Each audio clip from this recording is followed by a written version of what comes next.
안녕하세요. 글로벌 리스크 책의 조이준입니다. 보통은 잘 보도되지 않은 소식을 알려드리는데 오늘은 많이 보도된 소식이지만 너무나 중요한 거라서 한 번 더 강조해서 상세히 알려드리도록 하겠습니다. 뭐냐면 바로 미국과 일본의 무역 합의인데요. 이 무역 합의가 왜 중요한가?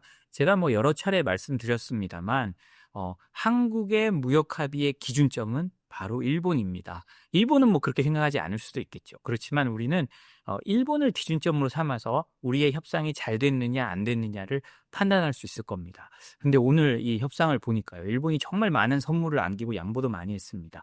그렇게 해서 얻어낸 게 상호관세 15%거든요. 이걸 보면 그리고 또 트럼프의 생각에 한국보다는 일본이 좀 더 높은 등급의 동맹일 겁니다. 지금 이 트럼프 정부가 시작되기 전에요. 계속 이제 그런 얘기가 나왔는데 트럼프는 동맹의 등급에 따라 관세를 부과할 거라고 했는데 일본이 15%를 부과한 만큼 우리가 미국이나 트럼프의 생각에 있어서요. 조금 등급이 낮은 동맹이라고 한다면 우리가 아마 15%를 해낸다면 굉장히 성공적일 수 있다라고 생각을 합니다. 만약에 14%를 한다. 그러면 그건 더할 나위 없이 좋고요. 그래서 한번 오늘 일본이 어떤 선물을 줬고 어떤 걸 받아냈는지 그걸 하나하나 좀 살펴보도록 하겠습니다. 트럼프 대통령은요, 22일 자신의 SNS를 통해서요, 일본과의 대규모 무역 합의를 완료했다고 밝히면서요, 지금까지 체결된 합의 중 가장 큰 규모일 수도 있다라고 사실상 좀 호들갑을 떨듯이 했습니다. 이게 나 아니면 안 되는 거야 라면서 자신의 트루스 소셜을 통해서 발표한 건데요. 합의 내용은 일본이 무려 5,500억 달러, 약간 700억 넘는 돈이죠. 우리나라 연간 예산보다도 많은 돈입니다. 이거를 대미 투자를 하고 상호 관세를 15% 적용하기로. 원래 일본에 대해서 우리나라와 같은 25%를 물린다라는 편지를 썼잖아요. 과거에 24%라고 했다가 다시 이제 상호 관세 물리는 편지를 주면서 25%라고 오히려 1%를 일본에 대해서 올렸었죠. 그리고 일본은요, 자동차, 트럭, 쌀 등 농산물 부문에서도 시장 개방을 어느 정도 했습니다. 물론 저는 개인적으로 제가 일본에 잠깐 한 1년 정도 살아봤었는데 미국산 자동차하고 트럭 일본에 가서 못 씁니다. 일본같이 좁은 길, 우리보다도 더 길이 좁거든요. 한국도 좁아서 미국 차 잘 못 쓰는데 미국산 자동차와 트럭이 가서 일본에서 쓰기가 굉장히 어렵습니다. 이건 사실은 그냥 약간 상징적인 조치라고 보면 되고요. 특히 이제 쌀 같은 농산물을 열었다는 게 굉장히 좀 중요한 걸 수 있는데요. 트럼프 대통령은요, 이 같은 개방이 미국 수출업계에 매우 유리한 조건이라고 설명했습니다. 특히 일본이 가장 신경 쓴 게 자동차거든요. 일본이 미국으로 자동차를 가장 많이 수출하고 일본의 주력 산업이 자동차이기 때문에 그런데요. 자동차의 품목 관세를 12.5%로 낮춘 것으로 전해 있었습니다. 이거는 일본 쪽에서 밝힌 건데요. 이렇게 되면 미국으로 수출된 일본산 자동차는요, 기존 세율이 2.5%에서 여기 12.5%를 더해서 상호 관세와 같은 15%의 관세를 적용받게 된다고 합니다. 원래 자동차 관세는 25%라고 했는데 그걸 15%로 내린 거니까요. 사실 이 발표가 나왔고 도요타의 주가가 거의 10% 뛰었다고 하니까요. 시장은 한 10% 정도의 관세라면 버틸 수 있다라고 판단하는 것 같습니다. 그렇지만 철강 및 알루미늄에 대한 품목 관세는 50%로 유지됐다고 합니다. 트럼프 대통령은 일본이 미국에 5,500달러, 약 759조 원이라는 천문학적인 돈을 투자할 예정이라고 밝히면서요. 이 투자로 인해 수십만 개의 일자리가 창출될 거라고 주장했습니다. 그러면서 이익의 90%를 가져갈 그러면서 미국이 이익의 90%를 가져갈 거라고 주장했는데요. 이거 참 황당합니다. 일본 사람들이 일본 돈으로 투자하는데 이익의 90%는 미국이 가져가고 그걸로 미국에 수십만 개 일자리가 생긴다? 현실적으로는 좀 말이 안 되지만 트럼프 대통령은 그렇게 주장하고요. 실제로 좀 어느 정도 그런 구조를 짰다고 합니다. 미국 정부 관계자는요, 이 투자에 대해 트럼프 대통령이 직접 투자 방향을 조정할 수 있는 국부펀드와 유사한 성격을 띈다라고 설명했다고 합니다. 아니, 일본 돈으로 만드는데 국부펀드, 미국이 마음대로 할 수 있는 국부펀드라니 조금 이해는 안 갔는데요. 이게 이제 앞으로 어떻게 될지를 좀 봐야 될 것 같습니다.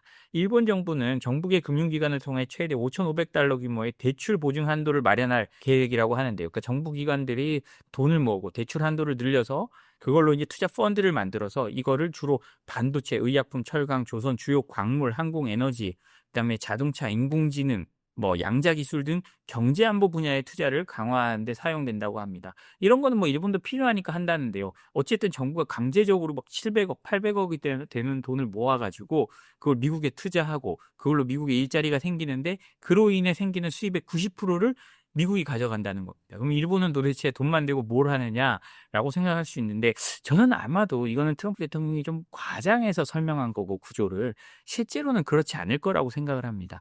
왜냐하면요. 최근에 조선일보에서 난 기사를 하나 좀 보겠습니다. 이 기사는요. 일본은 4천억 달러 내는데 미국, 한국에도 투자권들을 요구했다라는 기사인데요. 그러니까 여기서 본 것처럼 일본이 지금 5,500억 달러 낸다고 발표를 했는데 실제로 그 중간에 이거 7월 16일자 기사입니다. 이걸 보면 일본이 4천억 달러를 내는 걸로 그간 협상을 하고 있었던 거예요. 이거를 트럼프 대통령이 마지막에 5,500달러까지 늘렸다는 건데요. 어찌됐든 일본이 이렇게 하니까 한국에도 그만큼 내라라고 미국이 압박을 하고 있다는 건데요. 이게 어떻게 이렇게 됐냐라는 부분이 이 기사에 나옵니다. 왜 일본이 이렇게 5,500달러라는 어마어마한 돈을 투자하게 됐느냐라고 나오는데 이거는 일본의 노림수였던 겁니다. 대미 투자 펀드 조성은 미일 관세 협상에서 일본이 먼저 제안한 방안으로 알려졌다라고 조선일보가 보도했고요. 지난 5월 영국 파이낸셜 타임즈는 양국 협상 과정에서 트럼프와 가까운 손정의 소프트뱅크 회장이 스콧 베센트 미 재무장관에게 펀드 설립을 제안했다라고 보도했습니다. 당초 제안된 펀드 규모는 3천억 달러 선이었으나 양국 협상 과정에서 4천억 달러 규모로 상향된 것으로 전해졌다라고 했는데요. 이거는 일본이 트럼프의 구색에 맞춰서 트럼프가 막대한 투자를 유치했다는 성과를 자랑할 수 있도록 이렇게 했다는 겁니다. 대신 이렇게 만들어서 일본은 자동차 품목 관세 감면이나 연재 등 관세 협정에서 유리한 결과를 얻는 카드라는 건데요. 이걸 보면요. 단순히 이게 손정의 회장이 이렇게 했다는 것은 단순히 관세 감면만을 노린 것이라기보다는요. 제 생각은 손정의 회장이 계속 AI 투자나 스타게이트 투자 이런 거에서 뭐 1,000억 달러를 투자하겠다 뭐 이런 식으로 계속 밝혀왔잖아요. 그러니까 자신들이 투자를 해야 할 곳, 일본이 미리 미국에서 선점해야 할 곳을 투자하기 위해서 손정의 회장이 먼저 이걸 제안하고 그걸 통해서 관세 협상에도 지렛대를 만들 수 있도록 그러니까 일본의 민관이 짜서 들어온 거라고 보이거든요. 그렇기 때문에 트럼프 대통령이 말하는 것처럼 뭐 90%를 자기가 가져가고 자신이 막 투자까지 결정하고 이렇게까지 될지는 잘 모르겠습니다. 아마도 트럼프 대통령이 결정하고 하는 이런 모습을 보이겠습니다만 그 과정에서요. 일본 정부의 입김이 아주 강하게 들어가고 일본의 의도대로 만들어질 가능성이 높은 거죠. 네, 그럼 다시 저희 생션랩 기사로 돌아와서요. 일본은요, 미국산 자동차와 농산물도 더 구입하기로 했습니다. 미국 안전기준에 따라 제작된 자동차와 트럭에 대해 추가 기준을 적용하지 않기로 했으며 라고 했습니다. 그러니까 미국 안전기준과 뭐 일본 안전기준은 다르잖아요. 그리고 한국도 좀 다릅니다. 그래서 이게 FTA 할 때도 굉장히 좀 큰 문제가 됐었는데요. 어찌됐든 우리는 뭐 그런 안전기준을 면제해서 일부 차를 어느 정도 대수를 제한해서 제가 알기로는 들어오고 있는 걸로 아는데요. 일본도 이제 그점 마찬가지로 했습니다. 미국 안전기준에 따라 제작된 자동차 트럭에 대해서 추가 기준은 적용하지 않기로 했습니다. 그러니까 미국 안전기준 맞추면 그냥 일본에서 라고 했습니다. 그리고 미국산 쌀 수입은 75% 더 늘리기로 했다고 하는데요.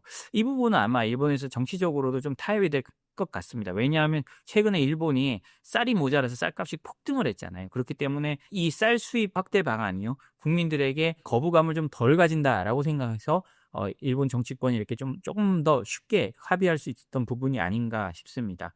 그렇지만요. 연관 무관세 의무 수입량은 종전 77만 톤으로 유지하되 미국산 쌀 수입 비중을 확대하는 방안으로 나간다고 하고요. 그리고 보잉 항공기 배대와 미국산 농산물과 기타 제품을 80억 달러어치 구매하고 미국 기업들에 대한 방위비 지출을 연간 140억 달러에서 170억 달러로 증액하기로 했다고 합니다. 그러니까 미국 무기 더 사주겠다는 말로 보입니다.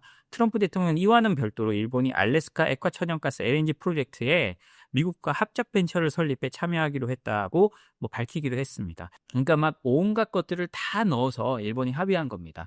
여기서 좀 우리가 또 중요하게 생각하는 게요. 일본이 왜 지금 이 시점에 합의를 했을까 하는 겁니다. 더 일찍 할 수 있었지만 왜 지금 이 시점에서 했느냐? 왜냐하면 참의원 선거, 얼마 전에 일본 상원이라고 할 수 있는 참의원 선거가 있었잖아요. 거기서 자민당이 패했죠. 과반 획득에 실패했습니다. 그러다 보니 일본은 그 정치적인 문제 때문에 왜냐하면 이 협상에서 크게 밀리는 모습을 보여주면 안 그래도 자민당이 선거에서 불리한데 더 불리해질 수 있으니까 선거가 끝나자마자 이런 식으로 타결을 발표한 것으로 보이는데요.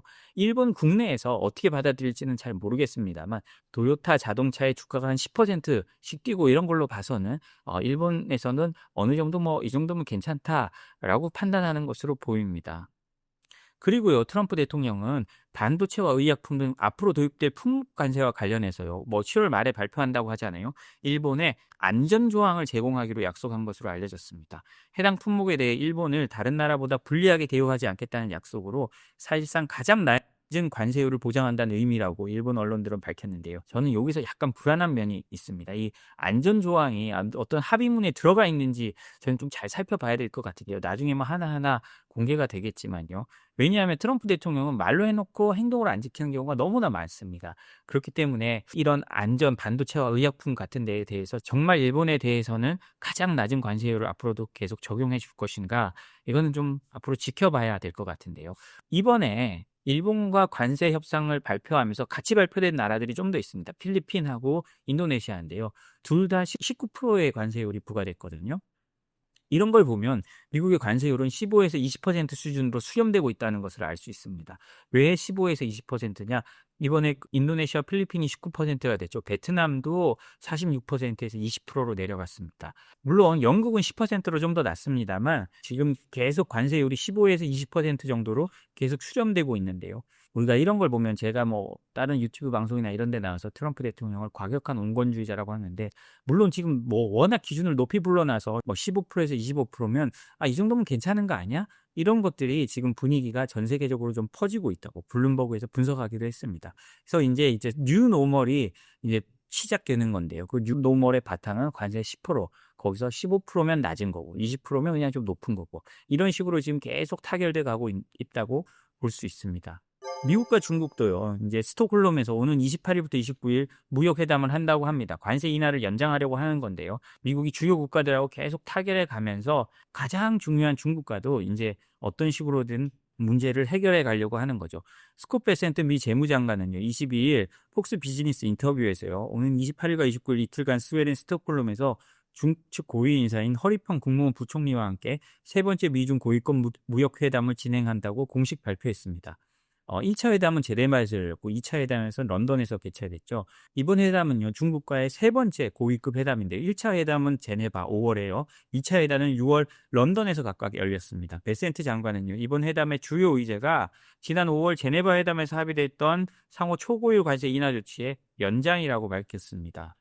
지금 이렇게 인하된 관세 조치는요, 오는 8월 12일 만료 예정인데요. 이렇게 이제 서로 협상을 해가면서 이제 구체적으로 수치를 좀 다시 찾아가려는 그런 모습을 보여주고 있는 겁니다.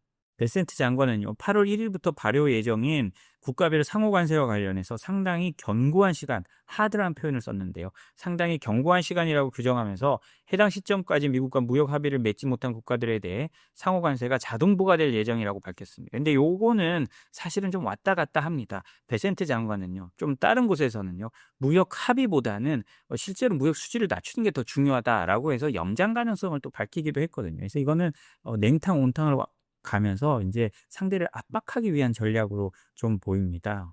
그리고 트럼프 대통령이 러시아에 대해서 50일안에 휴전하지 않으면 100% 관세를 매기겠다라고 한 것에 대해서도요, 중국이 러시아산 에너지 수입을 많이 하니까 향후 협상에서 이 부분도 대중 압박 카드가 될 수 있다라고 말을 했다고 합니다.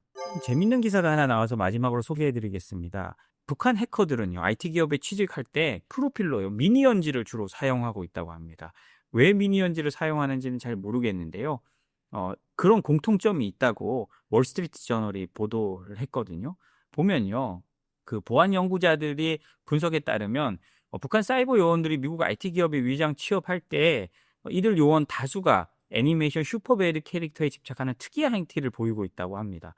조사관들에 따르면 북한 IT 인원들의 계정명이나 SNS 프로필에 미니언즈 캐릭터나 GRU라는 단어가 반복적으로 나타나고 있는데, 이는 실제로 하나의 북한 해커 식별 신호로 간주된다고 있다고 합니다. 실제로 북한 요원은요, 이제 그런 인터넷 커뮤니티 이런 데서 자신을 슈퍼배드에 나오는 악당 캐릭터의 팬이라고 밝히기도 했다고 하는데요.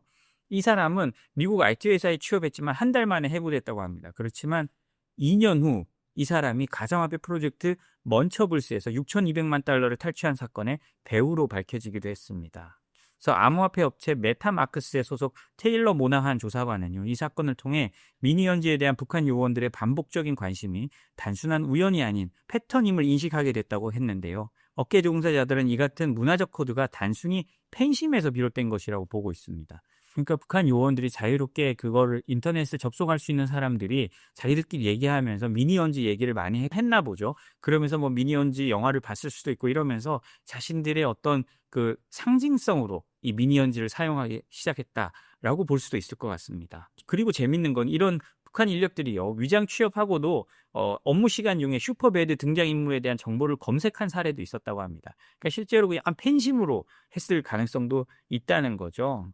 네, 오늘 저희가 준비한 소식은 여기까지입니다. 저희 소식이 도움이 되셨다면 구독, 좋아요, 알림 설정 부탁드립니다. 그리고 저희가 서울시의 지원을 받아 서울시에 있는 중소기업 그리고 서울의 지점에 있는 기업들에게는 수출과 제재, 관세에 대한 컨설팅을 무료로 해드리고 있으니까요. 저희 홈페이지나 영상 댓글 보시고 신청해 주시면 감사하겠습니다. 네, 그럼 또 내일 또 다른 소식으로 만나 뵙겠습니다. 감사합니다.